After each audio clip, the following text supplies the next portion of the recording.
We're celebrating our country's 250th anniversary with a bonus episode this Thursday. Come celebrate with us. We'll see you there. Hey, my friend, we are talking about Rebekah today in the summer series focused on the women in the Bible. Wow, this is a good one.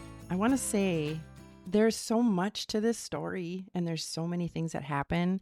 I really got down rabbit holes because I'm like, ooh. And I'm like, wait, this is all about Rebekah, but it's really about all these other people too. So this will be an interesting conversation.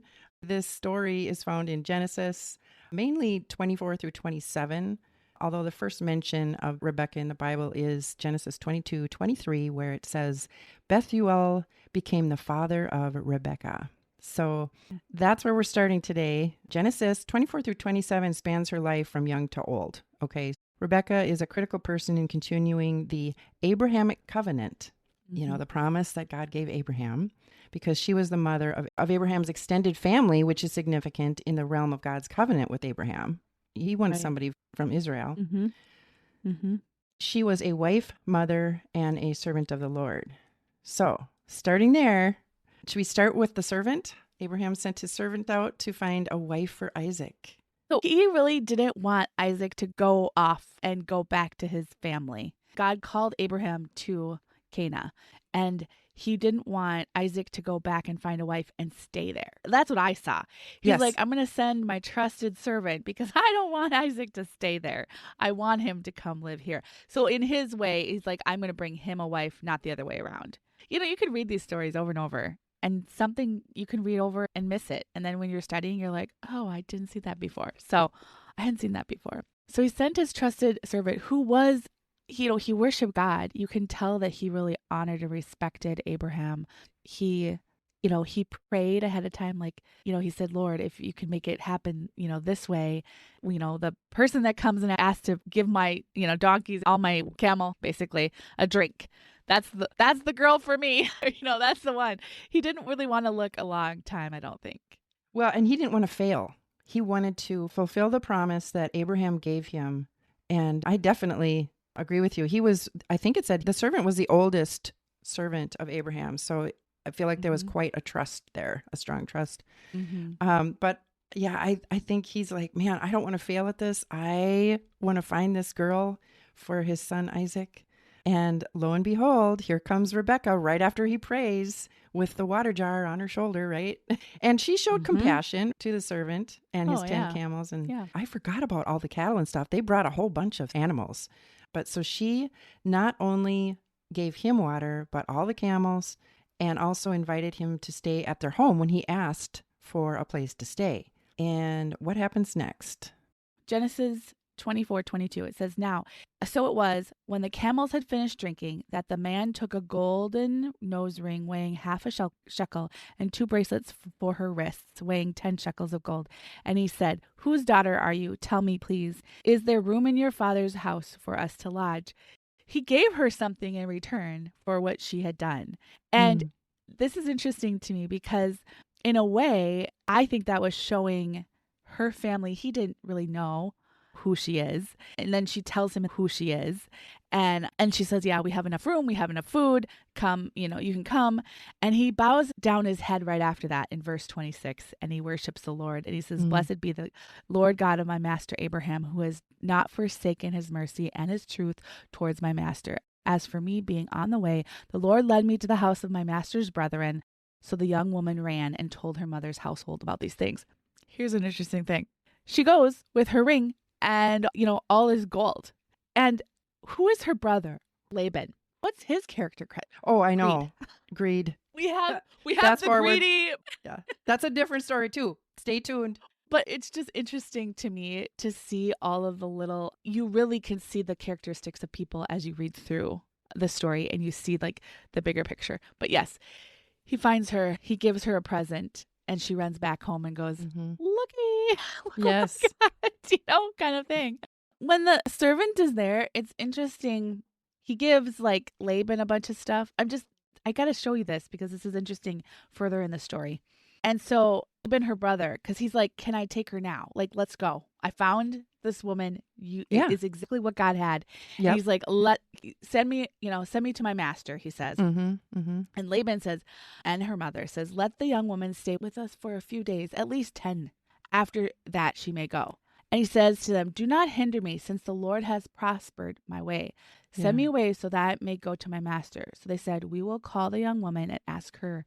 I think that's interesting. That's an interesting thing. They gave Rebekah the ultimate, like, do you want to go or do you want to stay?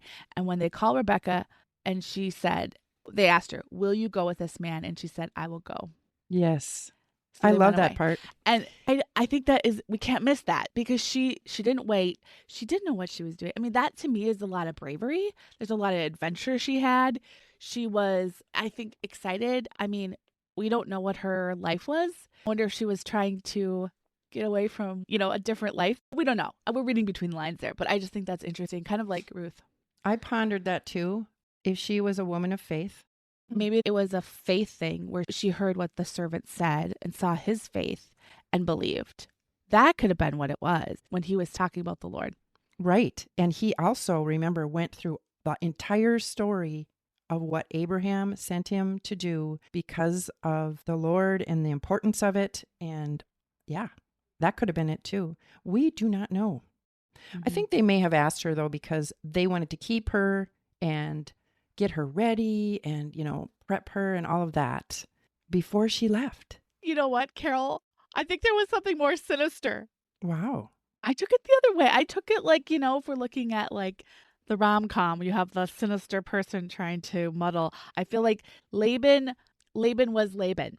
But he wasn't the one that said, yes, I want to go. But he wanted her to stay, is what I'm saying. He tried to get them to stay longer. Oh, well, that could be. Because when we fast forward and we know the rest of the story, we see a pattern with Laban. The brother. Yeah, that's interesting. Well, Right, that is curious, though, to your point about the sinister part. We don't know. Anyways. But the fact that Rebekah said, yes, I want to go, does say something about her. I think she was ready. She's like, no, I can do this. This is good. Yeah. Okay. Yeah. And then, go ahead. And then she goes back with the servant. And I think it's so cool that far away, when they get close to home, but far away in the field, she can see Isaac. And it's just kind of that love story moment of, oh my gosh, there's Isaac. And because she asks, who is that in the field?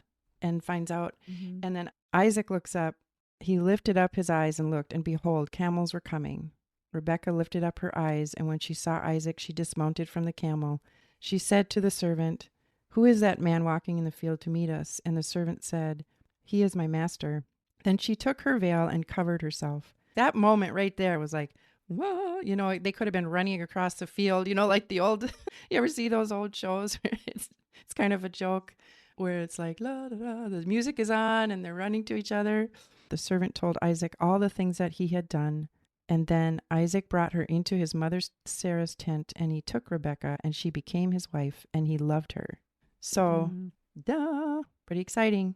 Fast forward, they're married, and Rebekah is barren for 20 years, which is quite a long time. One of the resources I used was the Bible Hub, and they had some facts in there, and that was one of them.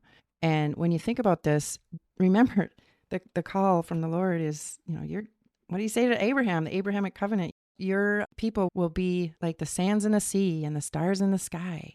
And here she is barren for 20 years. So I'm sure they're like, oh my gosh, what's going on? What's happening? So, you know what is interesting, Carol? This is another one of those underlining things. We were talking about famine, women being barren, Abraham, Sarah, and Rebekah, and then Rachel. There's the three generations in this story that all the women were barren. It is curious. That is interesting. And so what happens? Isaac prays. So Isaac prays for her. He's intercessing and saying, Lord, please let this happen. And what happens? She becomes pregnant with twin boys. And this is where it really gets, not one, but two, right? And here's where it really gets interesting, because in the womb, they're fighting. They're like struggling. The word is struggling in my version. And she prays. Rebekah prays and asks the Lord, how is this? Why is this happening? What's going on? And she gets the word from the Lord. And it's in Genesis 25:23. And he declared to her, 2 nations are in your womb, and 2 peoples from within you will be separated. One people will be stronger than the other, and the older will serve the younger. And that is how Rebekah knew the younger one was going to be the one that God favored. So, Well, and the other thing is cool about this is we know that they weren't identical twins because they came out very different. yes. They were, one was hairy, that was Yes. Esau, Yeah. and Jacob was smooth skin, and they were very different. They were oil and water as far as personality goes. Right. Esau was the hunter, and Jacob, he was more in the, like, hanging out in the tent. So I think he was more thoughtful, and Esau was more physical, where he liked to do the hunting and getting the food. It says Jacob was a mild man, dwelling in tents. There it is. He wasn't the hunter-gatherer type. Right. And Rebekah, it says, loved Jacob most. Yes. And it's interesting because the father loved Esau most because he was more like him, I believe, like more hunter-gatherer. So there we are. I always think, what would have happened if they had loved their children the same instead of taking sides? Because they really took sides of their children. Esau loved his father, I think, better than his mom, and Jacob loved his mom, and like he listened to his mom. He didn't have to listen to Rebekah, but he did listen to Rebekah. So he was a mama's boy, and Esau was a daddy's. You could definitely see that. That's interesting. Definitely. And then, there's some deception that happens, the blessing. I think it's curious, though, about Esau's personality before we go to the blessing, because there's a birthright. And he comes in. So here's the scenario. He comes in from hunting, and he's starving. And Jacob's making some food. And Esau's like, give me some of that soup. I'm famished. And he's like, give me your birthright, and I'll give you some soup. And he's like, yeah, fine. Just give it to me. I'm starving. He doesn't even think about it. Were they just really young? Why would Esau not have that? Why wouldn't he look at his birthright as something like, this is important, So right there, it's like, what are you doing? I don't know. Maybe he didn't. Maybe the significance was lost on him because he was maybe more brawny than brainy. Yeah, right? Jacob was a little more brainy. Maybe so. Because for those who don't know, the birthright, you get everything when the dad dies. It's yours. Yeah. Because he was the firstborn. So later, Isaac was not doing well, and he wanted to make sure the blessing was done for his son, which would be the oldest son. So he was having trouble seeing, and I think he knew he was getting close to the end of his life. Wanted to make sure that if anything happened, he blessed his son. Yeah. Esau. Absolutely. Esau. That's a big one. And what happened? Well, Rebekah got wind of that. I mean, she knew that was going to happen, so she intervened. And she had this whole thing play out so that Jacob was the one to deceive Isaac and pretend he was Esau.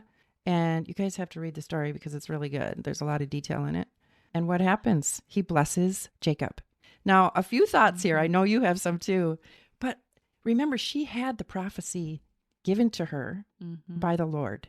And I'm thinking maybe she's like, well, this has to happen. I have to do something. And took it in her own hands. I don't know. What are your thoughts? I've often thought that too. Like, what would have happened if she had left things as they were? Because God ultimately was going to have a plan, right? He told her what was going to happen. Would it have come to the point where Isaac, he was blessing Esau, and God would have said, you can't bless him this way. You have to bless Jacob. Like, would that have been the linchpin right there where God would have had to intervene? I don't know. We'll never know because she took matters into her own hands. We can ask God someday. Yes, we can. But it is curious. I love your line of thought, because God finds a way. He does. He is the one who will make it happen if it is his will. God's way, when he makes a promise, he goes through with his promise. Just like I was reading through Isaac's when he was born. And again, there was, his mother couldn't have children. She was barren. And she gives her concubine to Abraham, and Abraham has Ishmael. And it's interesting because God says, he tells Ishmael's mother when she gets cast out. He's like, don't worry. I have to keep my word and your children will be multiplied too. He had to keep his word because God never lies. And we mess up things, but God has to continue keeping his word. He has a plan. It's an interesting little sidebar because if we fast forward, I was reading this. When Esau goes, he marries, I think, 2 Moabite women, and his mom can't stand them. Yeah. It's so funny. And she says that. She's like, and it's like, his parents are both like, oh my word, these women, they're just terrible. So they're very bad daughter-in-laws. And so, Jacob goes and marries the ones he's supposed to, right, from the family. And Esau looks at that and he goes, maybe I should marry someone from my family, my dad's family. So he goes to Ishmael and he marries some from Ishmael's family. So Ishmael has a family, had kids. So again, there's so much to these stories. It is really hard to tell them in such a short amount of time when there's so very much. Yes. So you really want to read this. Be sure and read this story. It's really a good one. But we can't not say this because when that whole deception was being played out, Jacob was concerned and he said something to his mother and she said, let the curse be on me, not on you. And, if there's a curse for this, let it be on me. So there was some responsibility that she took there. And I want to say selflessness because she knew he was supposed to be something bigger. And so I look at that too. So we know she was a woman of faith too, because she prayed to the Lord for answers about her babies. She knew about the prophecy. I see it that way. Was she kind of doing that out of her own flesh? Maybe like, I want him to move forward. I'm going to intervene, I don't know. I have one more thing to add to this. Yeah, for sure. So after he finds out that he's been deceived, Esau hated Jacob because of the blessing, which his father had blessed him. This is Genesis 27:40-41. The day of mourning for my father are at hand, and then I will kill my brother Jacob. And the words of Esau, her older son, were told to Rebekah. Rebekah is in the know. She finds things out all the time. So she sent and called Jacob, her younger son, to him and said, surely your brother Esau comforts himself concerning you by intending to kill you. Now therefore, my son, obey my voice, arise, flee to my brother Laban, and stay with him a few days. This is interesting, Carol. A few days until your brother's fury turns away, until your brother's anger turns away from you and he forgets what you have done to him. Then I will send and bring you from there.